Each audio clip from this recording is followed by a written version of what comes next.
पूर्वा भाद्रपद नक्षत्र और शुक्रदेव। जय माता की मित्रों, हम लोग पूर्वा भाद्रपद नक्षत्र की चर्चा कर रहे हैं। आज बात करते हैं शुक्रदेव की।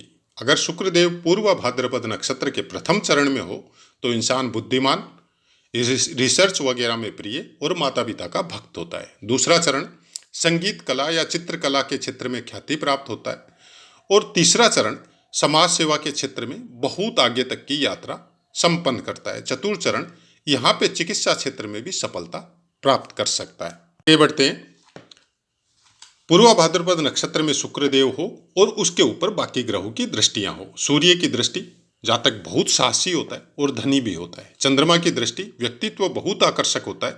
मंगल देव की दृष्टि कठोर परिश्रमी होता है और बुद्ध देव की दृष्टि धार्मिक शास्त्रों का ज्ञाता व यशस्वी होता है। गुरुदेव की दृष्टि धनी बनने के साथ साथ संगीत व चित्रकला आदि में रुचि प्राप्त होती है। शनि देव की दृष्टि सौभाग्य का सूचक है और जातक का व्यक्तित्व बहुत आकर्षक होता है। तो ये थे शुक्रदेव पूर्वा भाद्रपद नक्षत्र में और उनके ऊपर विभिन्न ग्रहों की दृष्टियों का फल। जो पुस्तक में लिखा है अक्षरश वैसा का वैसा आपको बताया गया है। अब हम लोगों को वीडियो का दूसरा पार्ट शुरू होता है, जिसमें हम लोग ये चर्चा करेंगे कि क्या जो पुस्तक में लिखा है वैसा ही होता है। प्राय कर सब वीडियो में हम ये बताते हैं कि पुस्तक में लिखे हुए योग, दुर्योग और उनका फल कथन जो भी पुस्तक के द्वारा हम लोगों को प्राप्त होता है, वो एक की है, एक इंडिकेटर है, जिसको आपको अपनी बुद्धि के द्वारा, अपने ज्ञान के द्वारा और अपने अभ्यास के द्वारा समझना है। जैसा लिखा है वैसा का वैसा हो ये कोई जरूरी नहीं है, क्योंकि वरक कुंडलियों का अपना महत्व है, स्थान विशेष का अपना महत्व है कि आपकी कौन सी राशि में या कौन से स्थान में वो ग्रह बैठा हुआ है, उसके ऊपर कौन कौन से ग्रह की दृष्टि है और कौन कौन से स्थान का स्वामित्व है उसको प्राप्त है। और कारकत्व के अनुसार, कालपुरुष की कुंडली के अनुसार कहाँ कहाँ पे वो कारक होते। बहुत बड़ा साइंस है, कोई छोटी मोटी बात नहीं है कि हम लोग किसी एक पुस्तक, चाहे वो नक्षत्र की हो, चाहे ग्रहों की हो, चाहे और कोई चीज की हो, जिसके द्वारा हम लोग ये समझ ले कि ऐसा ही फल होगा, ये संभव ही नहीं है। आप किसी भी फल के बारे में, चाहे वो पुस्तक के द्वारा प्राप्त होता हो आपको, चाहे वो अभ्यास के द्वारा प्राप्त होता हो, 100% कभी भी सही नहीं होता है। सही कब होता है कि आपको पूरी तरह पता हो कि सामने वाले का संस्कार कैसा है, कर्म कैसे कर रहा है, किस तरह के आदमियों के साथ उसका उठना बैठना है, किस तरह के वास्तु के अनुसार बने हुए वो घर में रह रहा है, जन्म स्थान से पास में रह रहा है ना दूर से रह रहा है, कौन से प्रदेश में रह रहा है, उस प्रदेश की व्यवस्था क्या है, वहां पे कौन से आदमियों के साथ रह रहा है, किस तरह के कर्म कर रहा है, ये बहुत बड़ा मैटर करता है। उसके बाद में कौन सी दशा आने वाली है, कौन सी महादशा आने वाली है, कौन सी अंतरदशा आने वाली है, और आपका मन कैसा है, आप चीजों को देखते कैसे। भौतिक शरीर के द्वारा कई इंसान, प्राय कर वर्तमान समय जो है हम लोगों का भौतिक जीवन कुछ इसी तरह का हो रखा है कि केवल स्वयं को सब कुछ चाहिए। हम कोई परवाह नहीं करते कि जो सब कुछ हम लोगों को चाहिए या उसको प्राप्त कर रहे हैं, उसको प्राप्त करने के रास्ते में किसी का बुरा हो रहा है, किसी का अनहित हो रहा है, किसी के ऊपर या किसी के द्वारा कोई गलत काम हो रहा है जिसको हम लोग प्राप्त कर रहे हैं, कोई चिंता नहीं कर रहे। तो जाहिर सी बात है उसका सुख कितने दिन आप भोगेंगे, इसकी मात्रा प्रिडिक्ट करना बहुत मुश्किल होता है। ज्योतिष में या कर्मकांड में भी समझ लो आप, चाहे आप किसी भी साइंस को समझ लो, सूर्य और चंद्रमा दो मेन ग्रह है। जो जैसा ब्रह्मांड है वैसा का वैसा ही आपका खुद का शरीर है। हर चक्र नक्षत्र के, हर चरण नक्षत्र का वैसा का वैसा आपके शरीर में नक्षत्र पुरुष की जब हम लोग आकृति बनाते हैं तो हर शरीर में नक्षत्र के चरण के अनुसार आपके शरीर में वो स्थान विराजमान है। जब नामकरण संस्कार के द्वारा जब हम लोग किसी अक्षर के ऊपर किसी बच्चे का नाम बताया जाता है तो सबसे पहले उसी अक्षर को पंडित हो, कर्मकांडी विद्वान हो, आपका घर का सबसे बड़ा बुजुर्ग हो, उसके कान में उस शब्द को उच्चारण करवाता है। केवल उस शब्द को, नाम का उच्चारण बाद में होता है। बहुत बड़ा साइंस है। इसको अगर आप डीपली समझे तो ये इतना बड़ा साइंस है जिसको अभी तो साइंस भी मानने लग गए। और जब हम लोग स्वर विज्ञान में इसको देखते हैं जाके, तो बहुत बड़ा महत्व है इसका। इसके ऊपर एक वीडियो भी हमारा दिया हुआ है, बहुत शायद साल भर से ज़्यादा हो गया होगा, कि नामकरण, संस्कार और अक्षर का महत्व, ऐसा ही कुछ बोल के दिया हुआ। आप सर्च कर लीजिएगा, प्लेलिस्ट अलग अलग बनाया हुआ है। लेकिन हम लोग क्या कर रहे हैं? कुछ नहीं मान रहे हैं उस बात को, किसी भी शब्द को नहीं मान रहे, अपनी मर्जी के अनुसार उसका नामकरण कर रहे हैं। उसका नतीजा वर्तमान समय में हम लोग सब देख रहे हैं। किसी नाम का कोई औचित्य नहीं है, किसी नाम का कोई अर्थ नहीं निकलता है। वही आज के 50 साल पहले तक जो नाम निकलते थे, उन सब का अर्थ था। हम लोगों के सनातन धर्म में हर नाम का एक मीनिंग होता था। बिना मीनिंग के वो नाम होता ही नहीं था। और आज बिना मीनिंग के नाम आ रहे हैं। नक्षत्र और ग्रह, सबसे ज्यादा महत्व दोनों का है। उसके बाद में आता है राशि का महत्व। राशि से भी पहले उस स्थान विशेष का महत्व है कुंडली में, कि वो चंद्रमा आपके कौन से नक्षत्र में और कौन से स्थान पे विराजमान है, और आपका लग्न क्या है। फिर आता है राशि का महत्व। राशि का महत्व हम इसलिए ज्यादा नहीं लेते क्योंकि एक ही राशि में आपके 2 नक्षत्र कंप्लीट और तीसरे नक्षत्र का एक चरण आता है। तो आप राशि विशेष को लेके कोई प्रिडिक्ट का अगर करते हो तो मिलना संभव ही नहीं है। लेकिन नक्षत्र को लेके और एकदम डीप में जाके उसके चरण को लेके जब आप प्रिडिक्ट करते हो तो बहुत कुछ मिलता है।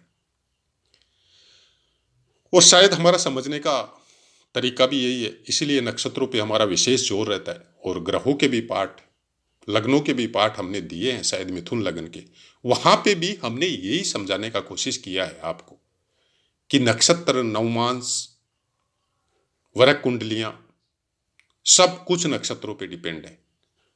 कोई भी नवमांश जब आता है तो उसमें नक्षत्र का चरण ही विद्यमान रहता है और उससे बहुत ज्यादा शार्प हो जाता है, डीप हो जाता है, जब बाकी वरक कुंडलियां धीरे धीरे करके हम लोग अध्ययन करते हैं। और एक पर्टिकुलर मस्तिष्क में इतना बड़ा साइंस पूरी तरह समाहित हो जाए कि किसी के लिए बस की बात नहीं है, न हमारे लिए न आपके लिए। इसलिए ज्योतिष में बोला जाता है कि ज्योतिष में कोई भी परफेक्ट आज तक हुआ ही नहीं, सिवाय अपने उन ऋषि मुनियों के, पूर्वजों के, जिन्होंने इस ज्योतिष शास्त्र की रचना की। और उनकी रचना करने का मूल उद्देश्य केवल इतना था कि जब आप ज्योतिष को समझेंगे तो आप वेदों को समझने लग जाएंगे। इसलिए वेदों की आंख ज्योतिष को बताया गया है। उन्होंने इसकी रचना इसलिए नहीं की थी कि आप अपना भविष्य जाने। वो जानते थे लेकिन कभी काम में नहीं लेते थे।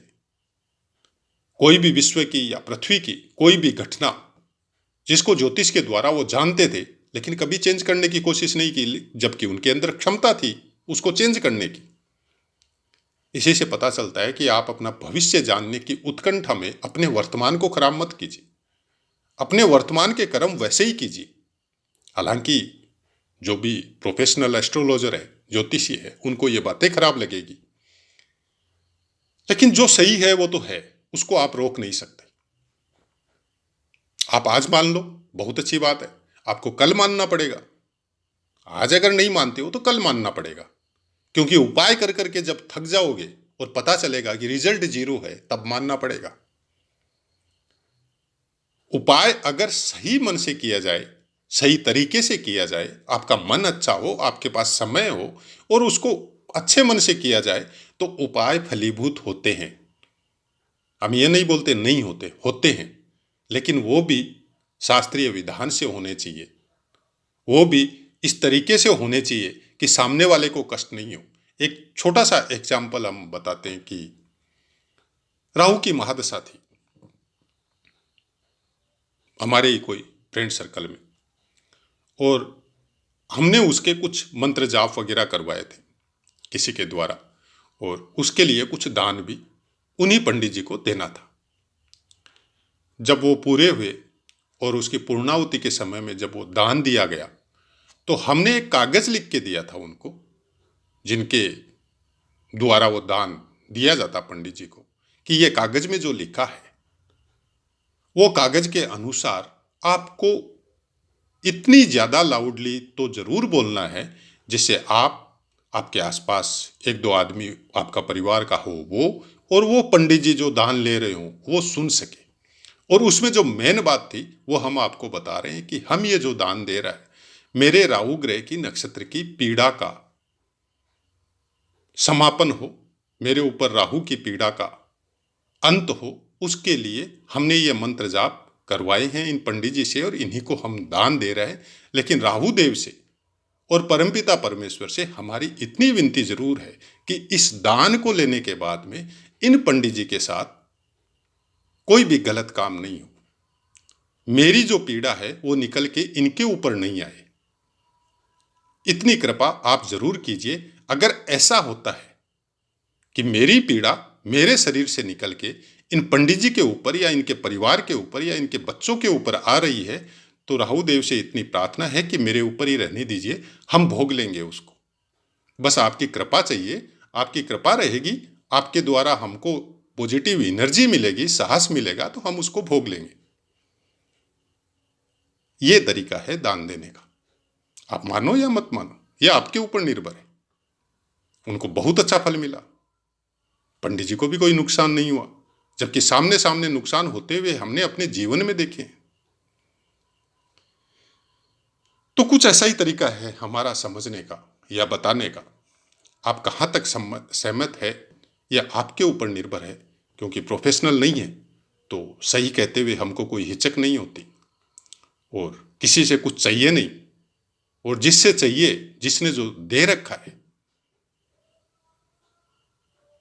जब तक उसकी कृपा है तो सफिशिएंट है। और शायद उसी का मार्गदर्शन है कि ज्योतिष जैसे सब्जेक्ट को कभी भी भ्रमित करने वाला हम अपने शब्दों के द्वारा किसी को नहीं बताते। हम वही बताते हैं जिससे आपके अंदर कुछ पॉजिटिविटी का संचार हो, आप ग्रह नक्षत्रों की पीड़ा से दूर हो सके और अपने वर्तमान और अच्छे कर्मों को अपना सके, सही तरीके से चल सके। इसी आशा के साथ अपनी वाणी को विराम देते और आपसे आज्ञा लेते। जय माता।